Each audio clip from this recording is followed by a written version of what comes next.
നമ്മുടെ രോഗികൾക്ക് നമ്മൾ പ്രിസ്ക്രൈബ് ചെയ്യുന്ന മരുന്ന് കഴിച്ചോളൂ എന്ന് പറയുന്ന ഒരു ശീലമുണ്ട്.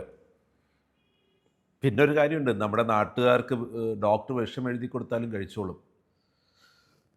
അത് ഞാൻ ഈ പോയിസൺ കെമിക്കൽസ് എന്നതിനെക്കുറിച്ചൊക്കെയുള്ള വേർതിരിവിൻ്റെ അതിർവരമ്പുകൾ കടക്കാൻ ഉദ്ദേശിച്ചിട്ടില്ലാത്തത് കൊണ്ട് നിങ്ങൾ ആ തരത്തിൽ അതിനെ മനസ്സിലാക്കിയിട്ട് നിങ്ങളുടെ ഉള്ളിൽ ഒരു അന്ധകരണത്തിലെ മർമർ ഉണ്ടാക്കി വെക്കേണ്ട ആവശ്യമൊന്നുമില്ല. ഇവിടെ വളരെ വ്യക്തമായി നമ്മളുടെ രോഗിക്ക് ചില മരുന്നുകളെക്കുറിച്ചുള്ള വിശദീകരണങ്ങൾ ആവശ്യമാണ്. പ്രത്യേകമായിട്ട് എടുത്തു പറഞ്ഞാൽ സമയബന്ധിതമായി കഴിക്കേണ്ട മരുന്നുകളൊക്കെ ഉണ്ട്. നമ്മുടെ ഹോസ്പിറ്റലിൽ അത് പ്രിസ്ക്രൈബ് ചെയ്യുമ്പോൾ പേഷ്യൻറ്റിനോട് അല്ലെ ബന്ധുക്കളോട് സമയബന്ധിതമായി ഇത് കഴിക്കേണ്ടതിൻ്റെ ആവശ്യകത, കഴിച്ചില്ലെങ്കിൽ ഉണ്ടാകാവുന്ന സൈഡ് എഫക്റ്റുകൾ, അങ്ങനെയുള്ള കാര്യങ്ങളെക്കുറിച്ച് കൃത്യമായി പറഞ്ഞ് മനസ്സിലാക്കണം എന്ന് കരുതി സാധാരണ മനുഷ്യരെല്ലാ ദിവസവും ഉപയോഗിക്കാൻ സാധ്യതയുള്ള മരുന്നുകളെക്കുറിച്ച് അവർക്ക് അവയർനെസ് ഉണ്ടെങ്കിൽ ഓരോ തവണയും പോയി അത് പറഞ്ഞു കൊടുക്കണമെന്ന് ഇവിടെ നമ്മൾ ഉദ്ദേശിച്ചിട്ടില്ല.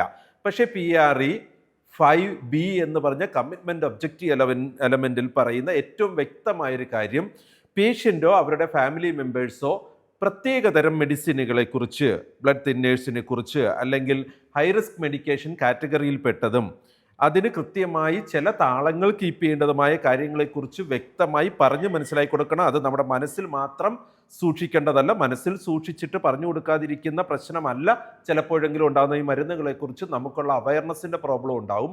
നമ്മൾ കൃത്യമായ അവയർനെസ് ഉണ്ടാക്കുക, ആ അവയർനെസ് പേഷ്യൻറ്റിൻ്റെ അവയർനെസ് ആക്കി കൺവേർട്ട് ചെയ്യുക. PRE 5B patient or family are educated about the safe and effective use of appropriate medication and the potential side effect and risk of that medication. മെഡിസിൻ്റെ സൈഡ് എഫക്റ്റുകളെ കുറിച്ച് നമുക്കെപ്പോഴാണ് പറഞ്ഞു കൊടുക്കാൻ സമയമില്ലേ? പക്ഷേ ഇതൊരു കമ്മിറ്റ്മെൻറ്റ് ഒബ്ജക്റ്റീവ് എലമെൻ്റ് ആണ്. ഉപേക്ഷിക്കേണ്ട. നമ്മളെ നാട്ടുകാർ ഉപേക്ഷിച്ച് പോകാതിരിക്കാൻ നമ്മുടെ ഹോസ്പിറ്റലിൽ കൂടുതൽ വരാനായിട്ട് നമ്മൾ അത്രമാത്രം അവരുടെ കാര്യത്തിൽ ശ്രദ്ധയുള്ളവരാണ് എന്നത് ഈ ഒരു എഡ്യൂക്കേഷൻ കൊടുക്കുന്നതിൽ കൂടെ നമ്മൾ, അതുകൊണ്ടാണ് വളരെ വ്യക്തമായി ഓരോ മരുന്നിൻ്റെയും ഇൻ്റർപ്രിട്ടേഷൻസ്, മരുന്നിൻ്റെ വൊക്കാബുലറി സോഫ്റ്റ്വെയർ ഇൻ്റഗ്രേറ്റ് ചെയ്ത് തന്നിട്ടുള്ളത്.